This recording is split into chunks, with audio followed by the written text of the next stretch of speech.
Le PDG de Keolis est mon invité ce matin dans Les Échos. Bonjour Jean-Pierre Farandou. Bonjour. Keolis est une filiale à 70% de la SNCF.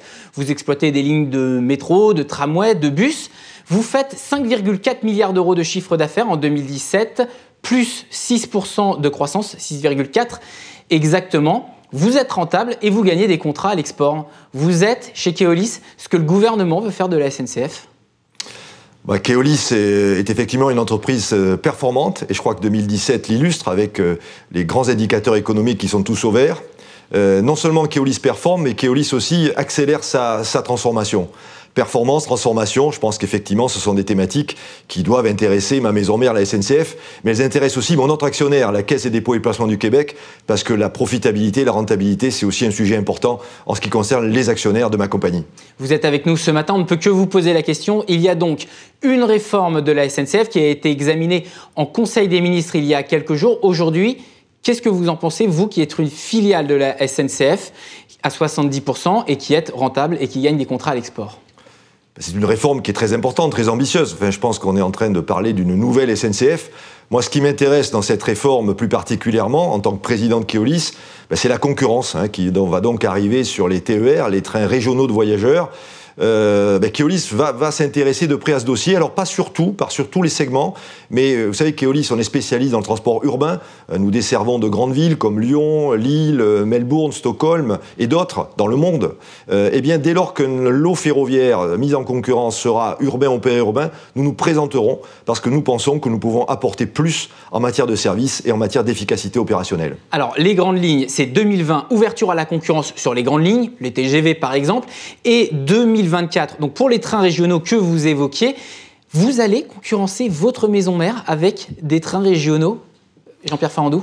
Moi, ce que je sais, c'est que Keolis va y aller. Quand je vous dis ça, je le dis avec l'accord de mes deux actionnaires, donc y compris la SNCF. Vous allez y aller dans les trains régionaux, vous allez exploiter des lignes dans de les trains TER. régionaux, dans des segments, je le reprécise, où le service concerné par la mise en concurrence, ça sera du service urbain ou périurbain, en fait des trains de banlieue, des espèces de RER régionaux qui desservent les grandes villes. Parce que les grandes villes, c'est notre ADN. Nous sommes présents dans la plupart des grandes villes françaises, nous sommes présents aussi dans des grandes villes dans le monde. Et donc voilà, notre spécialité, c'est ça. Donc on n'ira pas partout, on regardera exactement la nature de service qui est proposée à la mise à la concurrence et là on ira. Bon, on peut penser que dans ces cas-là, la SNCF réfléchira ou à venir peut-être avec nous, en assistance technique par exemple, ou à nous laisser avancer parce que dans ce cas-là, nous serons les mieux placés dans le groupe SNCF pour conserver cette activité au sein du groupe. Et c'est bien perçu qu'une filiale de la SNCF vienne la concurrencer sur les trains régionaux. Ça veut dire, qu'est-ce que finalement vous pouvez apporter de plus de différent que la SNCF, puisque vous avez cette autorisation, vous nous dites ?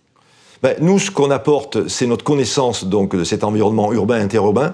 On a fait beaucoup d'études marketing sur ces sujets, donc on connaît très bien la nature des déplacements des gens qui veulent se déplacer dans les grandes agglomérations. Deuxièmement, comme nous opérons, nous exploitons les grands réseaux urbains de ces villes, on est aussi, je pense, très bien placé pour l'intermodalité entre les trains régionaux et les services de bus ou de métro dans les villes. Et enfin, je pense que nous apportons notre savoir-faire en matière d'appel d'offres. Nous vivons d'appels d'offres, nous développons avec des appels d'offres, et je pense que nous comprenons bien la psychologie des autorités organisatrices. Voilà, à partir de ces éléments-là, je pense que Keolis est bien placé et légitime pour faire valoir ses atouts pour gagner ces marchés qui se proposeront. Des marchés qui se proposeront avec une règle qu'il faut préciser, c'est que les prix des tarifs, les tarifs des trains régionaux sont fixés par les collectivités. C'est bien ça ?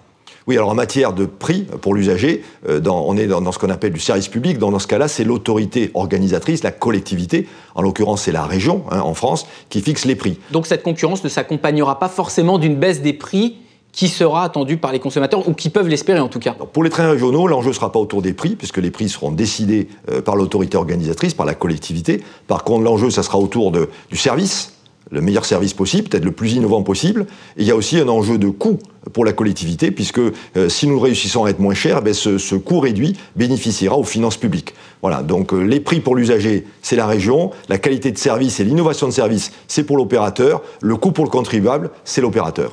Alors dans ce contexte-là, vous poursuivez vos investissements chez Keolis. 2017, c'était 750 millions d'euros d'investissement. Ça va se traduire par combien d'emplois en 2018, Jean-Pierre Farandou ? En 2018, on ne peut pas encore répondre complètement à la question parce que ça va dépendre des contrats que nous gagnons. En fait, effectivement, nous avons créé beaucoup d'emplois puisqu'en quelques années, nous sommes passés de 58 000 salariés à 63 000 salariés. Donc ça recrute, ça recrute. Ah oui, ça recrute, ouais. et ça recrute d'une part, et d'autre part, nous récupérons quelque part des salariés puisque chaque fois que nous gagnons un contrat, par exemple l'année dernière, nous avons gagné le contrat de Manchester, le plus gros tramway de Grande-Bretagne, nous avons récupéré plusieurs centaines de salariés. Voilà, donc effectivement, le nombre de nos salariés s'accroît au fur et à mesure de notre développement, à la fois en France et à la fois à l'international. Et justement, cet international, c'est 45% de votre chiffre d'affaires. Un contrat à l'export qui est très important pour vous en ce moment, c'est celui de Riyad en Arabie Saoudite. 6 nouvelles lignes de métro, 170 km pour une durée de 10 ans. Vous êtes notamment en concurrence avec RATP Dev, donc la RATP qu'on connaît. Aujourd'hui, vous êtes confiant pour remporter ce contrat ? Alors nous sommes dans l'attente, nous attendons le verdict, ça fait déjà d'ailleurs quelques semaines, quelques mois que ça dure. Nous savons que notre offre a été très bien appréciée au plan technique, alors après voilà, il peut y avoir le prix, il peut y avoir d'autres facteurs qui jouent, nous sommes dans l'attente. C'est vrai qu'à Riyad, nous sommes en concurrence avec notre cousin ou notre collègue RATP Développement, il y a aussi des Italiens d'ailleurs qui sont dans la course, en saldo, mais il y a d'autres endroits comme à Doha, où là nous sommes ensemble avec la RATP Dev, et je crois que nous avons apporté à la Maison France une très belle victoire, puisqu'ensemble nous avons gagné le métro automatique de Doha, en vue de la Coupe du Monde de football en 2022, et un réseau de tramway à l'Usaï. Donc voilà, donc de temps en temps en concurrence, parfois ensemble, et quand on est ensemble, la Maison France gagne. Merci Jean-Pierre Farandou d'avoir été avec nous ce matin dans Les Échos. Je rappelle donc PDG de Keolis.